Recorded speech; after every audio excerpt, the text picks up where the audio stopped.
Good morning, happy Saturday. Ayan, so ngayon ay maglilinis ako ng aming ref. Tinanggal ko yung mga laman niya. Ay, kasi sobrang dumi.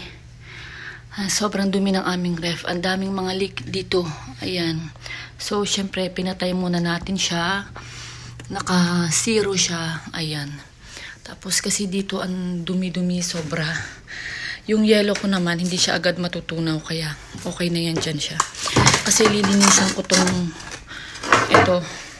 Ang dami kasi pinaglalagay ng anak ko dito. Ito mga ganito niya. Hindi ko alam kung ano ba to.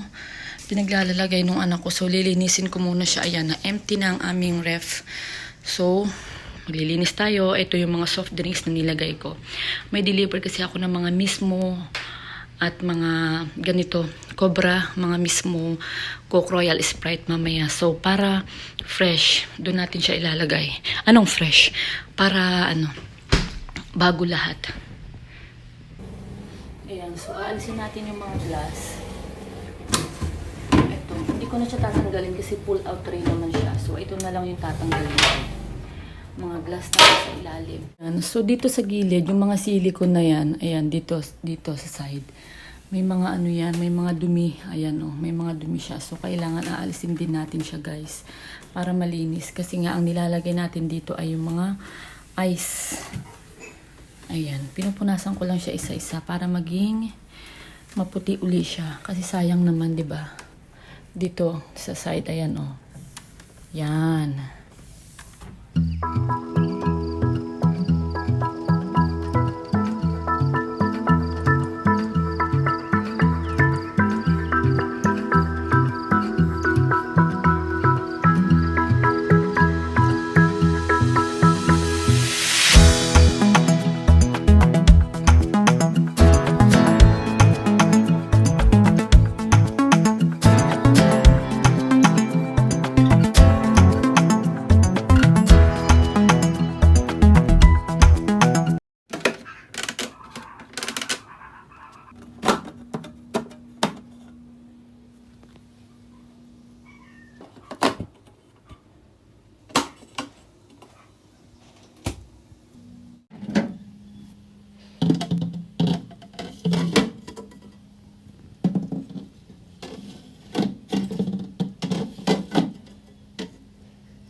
Kapahinga ko lang at magre-repack tayo ng bigas.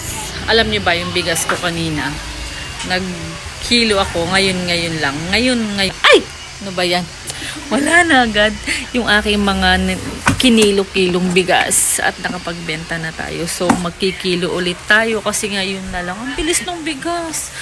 Kahit ang mahal ng kilo, grabe, ikikilo na natin to per 1 kilo para para bigay na lang ng bigay kay customer. Ito nga pala, 1,350 pesos na ang isang 25 kilos niyan.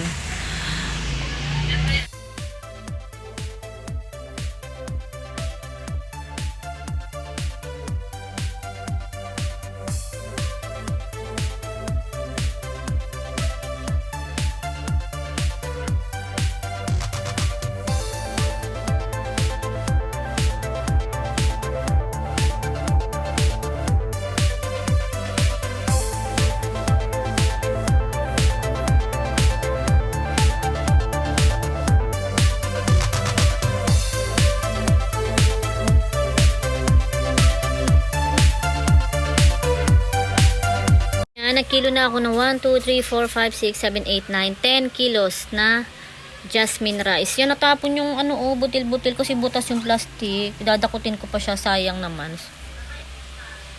Ayan, gabi na.